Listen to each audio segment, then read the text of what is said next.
Praise the Lord shalom hallelujah Jesus loves us so much.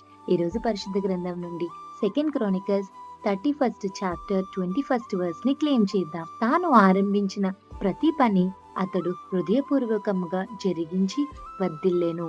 Praise God. Colossians 3rd chapter 24th verse. మీరేమి చేసినను అది మనుషుల నిమిత్తం కాక ప్రభు నిమిత్తమని మనపూర్వకముగా చేయుడి.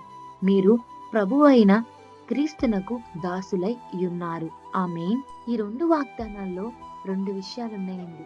ఫస్ట్ చదివినప్పుడు మీరు ఒక మాట విన్నారు కదా, హృదయపూర్వకంగా మనం ఏసే పనులు స్టార్ట్ చేసినా హార్ట్ఫుల్ గా చేయాలండి. సెకండ్ వన్ కొలెషన్స్ 3:24 ఏం చెప్తుందండి, మనం ఏం చేసినా మనుషుల నిమిత్తం కాదు, యేసుక్రీస్తు నిమిత్తం చేయాలి, ప్రభు నిమిత్తం చేయాలి.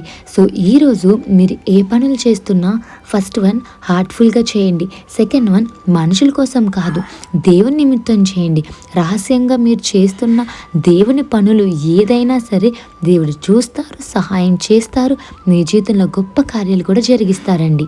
So whatever you are doing, do it for the Lord sake, not for the humans. And second one, whatever you are doing, do it with a heartful. ఎగ్జాంపుల్గా ఈరోజు మీరు ఎవరికోసమైనా ప్రార్థన చేయాలనుకుంటున్నారా?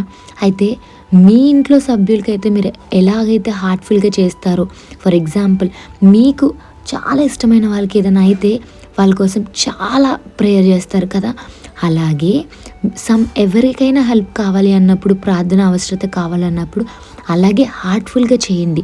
సో ఎవరైనా ప్రేయర్ అడిగారంటే 4-5 ముందు గట్టిగా చేయాలి అనేం కాదండి, మనసులో చేసిన దేవుడు ఆలకిస్తారు. సో హార్ట్ఫుల్గా చేయండి, మనస్ఫూర్తిగా చేయండి, హృదయపూర్వకంగా చేయండి.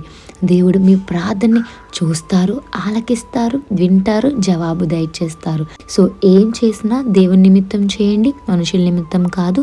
మీరు చేసిన ప్రతి పని కూడా హార్ట్ఫుల్గా చేయండి. మీరు చేసిన ప్రతి పనిలో దేవుడు మీతో ఉన్నారు. మీరు వేసే ప్రతి అడుగు కూడా దేవుడు వేసిన అడుగులో నడుస్తున్నారు.